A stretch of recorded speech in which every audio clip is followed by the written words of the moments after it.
A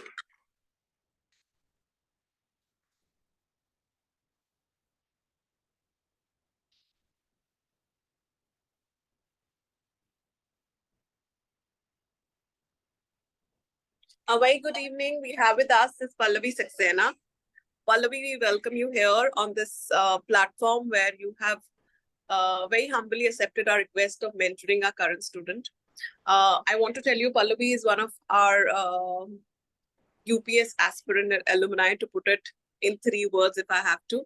But let's hear from Pallavi who she is. Pallavi, do you mind introducing yourself to the viewers of this webinar? Yeah, thank you so much, Alicia, and the entire alumni office for inviting me for this talk. So I'm Pallavi Saxena. I was a student of MA in Public Policy from Jindal School of Policy and Governance. And I did my degree in 2015. I started in 2015. I ended it in 2017. After that, I have worked with Government of Madhya Pradesh. I was a part of the fellowship, the CMYPD, Chief Minister Young Development Professionals Fellowship of Madhya Pradesh government. I was a part of that. I worked with the Institute of Good Governance and Policy Analysis within that. And apart from that, I was also preparing for UPSC Civil Services. So Civil Services, just to give a small background, this is the exam. The Civil Services exam is the exam that leads to someone getting the position of an IAS or an IPS or an IFS officer, and many other posts are also attached along with that. So while preparing, I also started teaching some students, and I realized that I have a knack for teaching. I love teaching. And since then, after giving a few of my attempts, I went up till 3 interviews. I gave 4 attempts, went up till 3 interviews. And after that, I realized that I love teaching. And since then, I have been teaching and mentoring the UPSC Civil Services aspirants in order for them to achieve their dreams.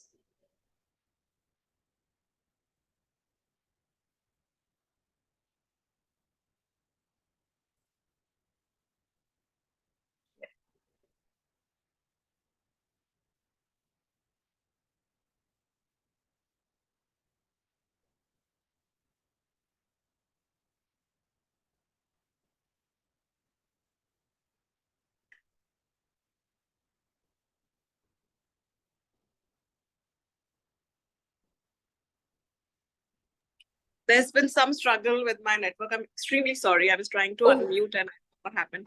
However, wherever we are, you see, Pallavi, how you mentioned about UPSC. Do you mind explaining a little more about it? So there are few students of ours who have heard of UPSC. For them, it's only about IS. But what is UPSC all about? How and what made you choose this as one of your, goals of getting it? Okay, so first talking about UPSC. So UPSC, Union Public Service Commission, it is an agency of the Government of India. It conducts various examinations for government services. Amongst those government services, the most premium one is the civil services. So civil services, many of you, as Alicia stated, must have heard about IAS, Indian Administrative Services. Now, in the civil services, there are many other positions. When you give the exam, you get an opportunity to fill which service you want to be a part of. So many people, they choose IAS. Many people, they choose the Indian Foreign Services. So you must have heard of diplomats, of ambassadors. So those people are also selected from these exams. There are many other services, Indian Police Services, the commissioners, the deputy commissioners, the superintendent of police. Then you must have heard of the income tax commissioners, income tax officers, excise officers, custom officers. So there are so many different, I think there are around 23 different services in which you can get into if you are able to crack this exam of civil services. Regarding my journey, or why did I choose this exam, was that I had some people in my family who were a part of this, these services. And I was liking the way that they are working, that they are working for the society, they are getting to meet so many people, change so many lives. And that was my main motivation. Then when I started the preparation, now you must understand that UPSC preparation, it is very knowledge intensive. You have to learn about so many different things, ranging from science till humanities, social sciences, geography, history, you have to learn about everything. And I, being a curious soul, I was starting to like this. When I was hearing about these things, when I was learning about these things, I was actually really loving it. And that is when exactly, see, external influence was there. Definitely external influence was there because so many people were already in the services in the family. But there was that internal motivation that came along after I realized that I'll get to learn about so many different things, right? So that was the reason I got into the, this process of giving the exam. However, eventually I realized that instead of working for the society in that manner, by becoming a civil servant, I would rather love to teach people about it. So that's why I became a faculty for civil services aspirants. That's really aspiring to hear how a young person like you thought of teaching. But the very source, the very inspiration, what kept, see, I understand I've seen people prepping for it a year, two, and then they just leave it. What, Yeah. I'm sure, journey, do you mind explaining how had your journey been? Because through this platform of where we have chosen this platform to, kind of mentor student, we want to show them the real world, how you start, how what get into a different spree altogether, what made you get into teaching, and how has your journey? Let's understand that first. Okay. So I did my undergrad in energy engineering, and in my pre-final year, I decided that I want to give this exam. I prepared for it. I passed out from my BTech in 2013, and that is when I gave my first attempt. My first attempt went quite well. I went up to the interview and missed the finalist just by a few marks. After that, I decided that I want to take a break, and I wanted to learn more about the services, how the policies are created, and that was the reason why I joined MA in public policy in Jindal. And I would say that this course, it immensely benefited me with regards to my journey.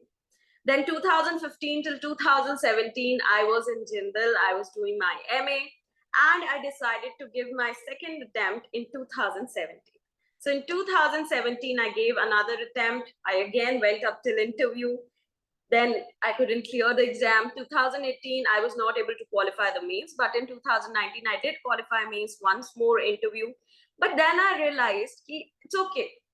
It's okay. Sometimes some things are not in the plan. And I decided that instead of trying once again, as I had stated, I had already started mentoring a few students, because when they used to hear I had went to the interview, some people, they used to come to me and ask for advice, how to clear the prelims exam, how to clear the mains exam. I started mentoring people, and I also had a short background of teaching in one of the local schools in my home city while I was, doing my undergrad. So that made me realize that instead of giving the exam, I want to teach exam. I want to teach the students. I want to enable the students enter the journey and get out with flying colors. So that was the reason why I switched from the exam giving mode to the teaching mode. So initially I was teaching. You must have heard of Byju's, right? So I was a faculty for geography in Byju's. Later on, I switched, and in my current company as well, I'm teaching geography. Geography is my core subject. Apart from that, there are some other subjects also that I teach. So this has been my journey from 2013 till up until now.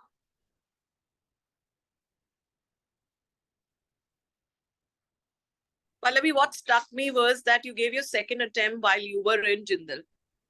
I want to understand, how can somebody who's already pursuing a course make time for it, and what is the ideal time to start prepping for it? Say, for instance, somebody is really keen to take up UPSC. It has to be during your graduation year, or how should it go about? Like, okay. So when you want to start the journey, see, there's no right time for starting the journey. But if in your college, and during the college, compared to when you get into jobs, compared to that, college students, they have comparatively less responsibilities, and that's why that is a more ideal time when you decide upon whether or not you want to give the exam.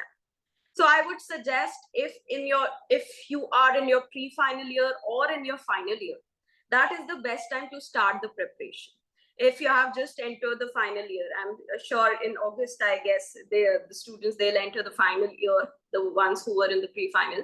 So if you are in your final year, you can start as soon as you get into the college, make a proper timetable, give certain time to the study of the subjects that you want for UPSC. And there might be many overlaps. See, I have told you that UPSC is a vast, vast arena of knowledge you have to go through for preparing for UPSC. So anything and everything that you're studying right now in your college, in your classes, that will be useful in your UPSC journey.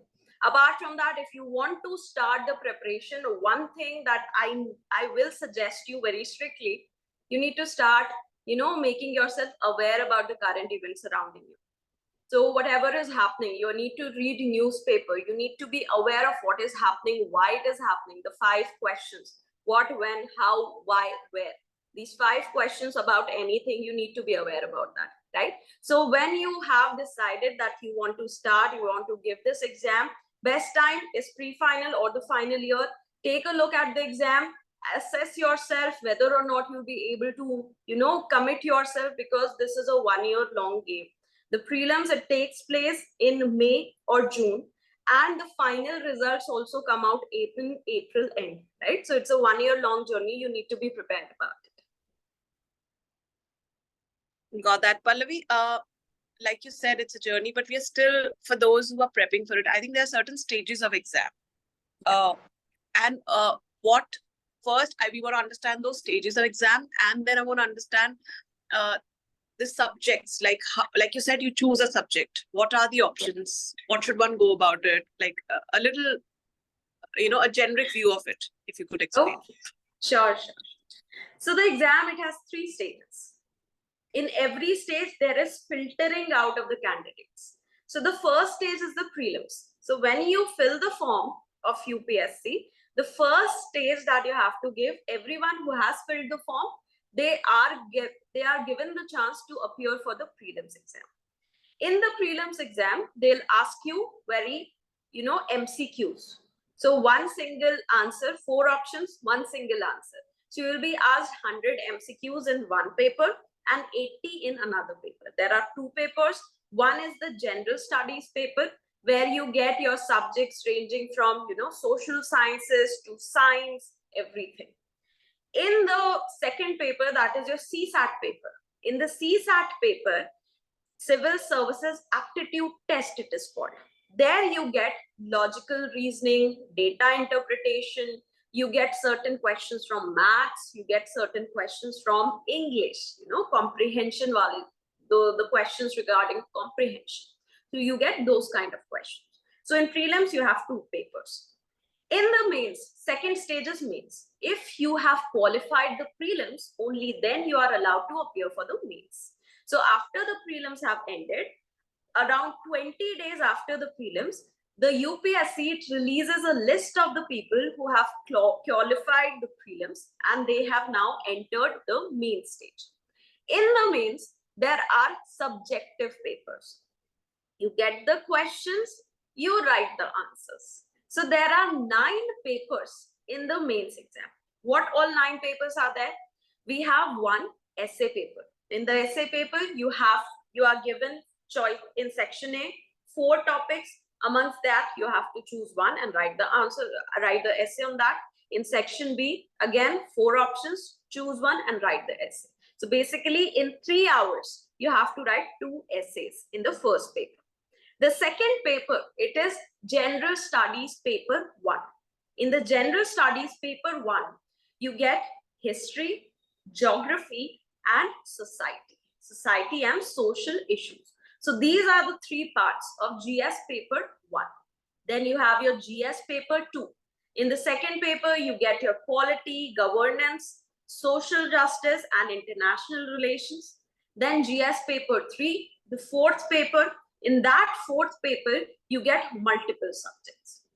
Economy, you get disaster management, you get science and technology, right?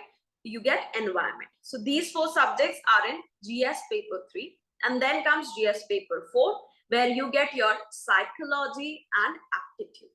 Okay? So these are the 4 GS papers. Then, apart from that, there is 1 compulsory English language paper and 1 compulsory language paper.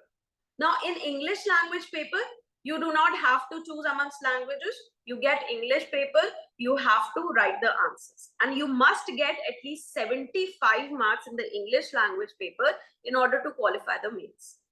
And the second language paper, you can choose which language you want, depending upon your mother tongue. If your mother tongue is Tamil, you can choose Tamil. If your mother tongue is Hindi, you can choose Hindi. If it's Assamese, you can choose Assamese, and so on.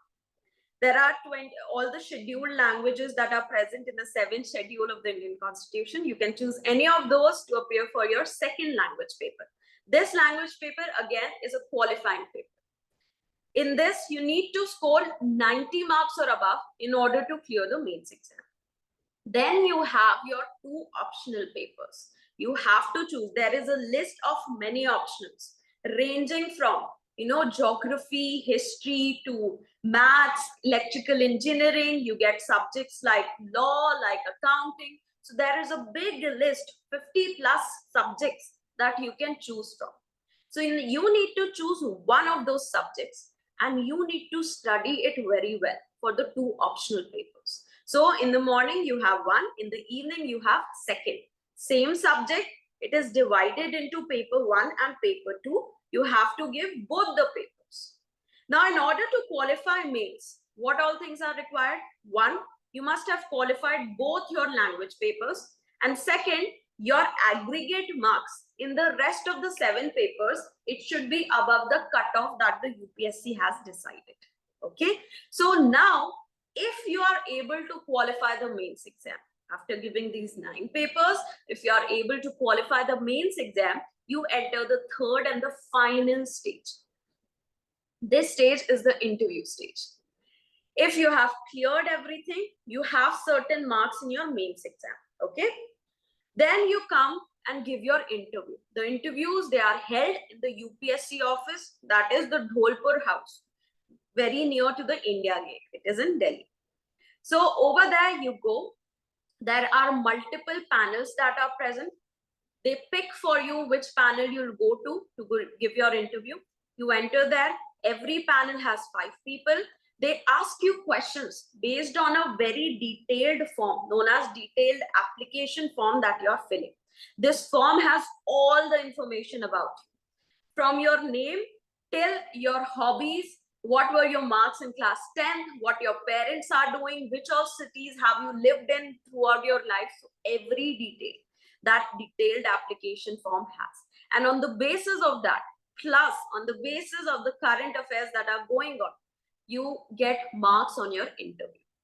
Now, final list is prepared by adding the marks that you got in your mains exam and the marks you got in your interviews. So this is added, and then a final list of the selected candidates is created. So as I stated, it is a very long process. It starts approximately in May, June, and it ends next year in April. Okay, so that are the different stages, and those are the different subjects that you have to study for UPSC. Pallavi, these were those stages, but like I said, for me, it was very intimidating. I think you've given me an ocean of syllabus. How should one approach to their, how do one manage this ocean of syllabus? Like, what should be their approach towards this? Okay. So Alisha, as you very rightly pointed out, it is an ocean. So in our circles, we say that this is an ocean. You need to understand how to swim and go across the ocean, because many people, they drown over here. There is so much information, so many things that you have to study. So instead of hard work, you have to do smart work. Instead of needing to know what all you have to study, you need to know what all you do not have to study. Okay, so that is how the game is. So whatever things they have been in the news for past 2-3 years, those things are mainly asked in the exam. It is mainly those things, apart from certain aspects that are static. For example, information about the earth, it won't change. Information about, say, the parliament, it won't change. So there are certain static parts. So these static parts, they will never change. So any student who wants to prepare, they need to ensure 2 things. One, their static part, the static part that will never change. that will never change. It will stay the same for a very long time. They need to have a mastery on that static part. And they need to have an awareness about the things going around them. Because amongst the static part, these current affairs things, they will be focused more. For example, right now we are going through an election. Today, in fact, the results, they will be announced in some time. So what needs to be done? You know, the elections are going on, the general elections are going on. So there is a very high probability you might get a question on Election Commission of India. You might get a question on Parliament of India, right? So you need to be aware about what is happening right now. So you have to do smart study. You have to pick up the things, pick up the battles you want to fight, instead of, just thinking about getting overwhelmed with all the information that you are getting. So now you said there are two things. One is static and one that keeps changing. How do one stay updated with this updated, let's talk about current affairs. What is the right medium to stay updated with the current affairs? I'm sure there are certain websites, if you can give some suggestions that maybe what you have followed that could help us to do this. Right. So for current affairs, you need to read the newspaper daily. Okay. You need to read the newspaper because that is the best source of information. You can choose one newspaper because, of course, I understand that being a college student, you have commitments towards the college as well. You have courses to complete, papers to write. So choose just one paper. And amongst that one paper, usually what we suggest as UPSC mentors, either the Hindu or the Indian Express. Choose one of these and pick it up and religiously follow that newspaper. So that is one thing that you need to do. Second thing that you can do, this you have to do, okay? And second thing that you need to do, there are so many institutes like Vision IAS, like Insights IAS, like Forum IAS, many institutes that release their monthly current affairs magazines. And apart from that, there are magazines like Competition Success Chronicle and others, right? So choose one magazine. So newspaper for the daily updates and the magazine for the things that you might have missed during the daily updates. Because see, newspaper, they also have limited space. They can provide you with limited information. So there might be one article that is present in the Hindu and it might not be present in the Indian Express. An article that is present in, say, Hindustan Times, that is not present in either Indian Express or the Hindu, right? So for these things that you might have missed, you need to follow a monthly magazine. You can just get it online for free. You do not have to pay. You can go to their website, get it for free, and you can read it. Okay. So daily and monthly. These are the two things that you have to do. Are there any challenges that comes your way when you're preparing for UPSC? Have you experienced any? Maybe you can share some experience on that note. Yeah. So of course, one is overwhelming feeling of, getting overwhelmed because there are so many things. Some students that you talk to, they might have read about something that you have never read of, right? So that is one big challenge.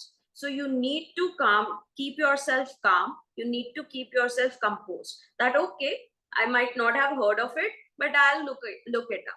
I might have missed a newspaper one day or the other. I'll look it up. It's not a big challenge. You can always look up the information. Okay. That is one thing. Second thing, big challenging thing is the entire year. You're occupied the entire year. You have to study for prelims. You need to start studying from prelims. If the exam is in June, it is in May or June. This year, it's on 16th June. You need to start preparing for it from, say, February or March. So March till June, you're occupied with prelims. Then once the prelims has ended, you have 1 or 2 day break maximum. And then you have to start studying for your mains exam. Once the mains has ended, you get a 1 week or 1.5 week break. And then you need to start preparing for your interviews, right? So this long process, that is one big challenge. And, usually we get, bursts of motivation. Rest of the days we are quite dull. Then we get a burst of motivation. Then we are dull. That is something you should not do. You need to be extremely disciplined because this is a big commitment. You have to be very disciplined. You have to have a proper timetable. Otherwise, these bursts of motivation and the period between them, this period between the burst of motivation